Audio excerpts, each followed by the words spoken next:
സംസ്ഥാന ഹജ്ജ് കമ്മിറ്റി വഴിയുള്ള ഹജ്ജ് തീർത്ഥാടകരുടെ യാത്ര ഏപ്രിൽ 30-ന് ആരംഭിക്കും. കൊച്ചിയിൽ നിന്നാണ് ആദ്യ വിമാനം. തീർത്ഥാടകർക്ക് സെൽഫ് ബുക്കിംഗ് വഴി ഇഷ്ടാനുസരണം യാത്ര തിരഞ്ഞെടുക്കാനും ഇത്തവണ അവസരമുണ്ട്. ഹജ്ജ് കമ്മിറ്റി വഴിയുള്ള തീർത്ഥാടകരുടെ ആദ്യ സംഘം ഏപ്രിൽ 30 മുതലാണ് പുറപ്പെടുക. കൊച്ചിയിൽ നിന്നാണ് കേരളത്തിൽ നിന്നുള്ള ആദ്യ വിമാനം. മെയ് 5-ന് കണ്ണൂരിൽ നിന്നും തീർത്ഥാടകരുടെ യാത്ര ആരംഭിക്കും. കോഴിക്കോട് നിന്നുള്ള ഹാജിമാരുടെ യാത്ര ഷെഡ്യൂൾ ഇതുവരെ പ്രഖ്യാപിച്ചിട്ടില്ല.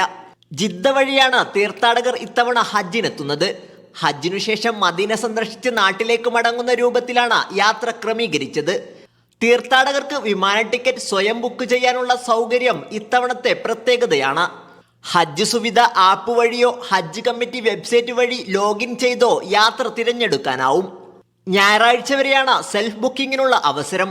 ഈ സൗകര്യം ഉപയോഗപ്പെടുത്താത്ത ഹാജിമാർക്ക് ഹജ്ജ് കമ്മിറ്റി നിശ്ചയിക്കുന്ന ഷെഡ്യൂളിൽ യാത്ര ചെയ്യാം.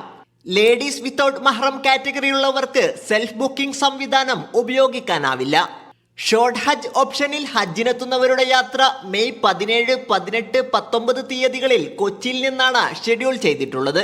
Sabith Saleem, media 1, Mecca.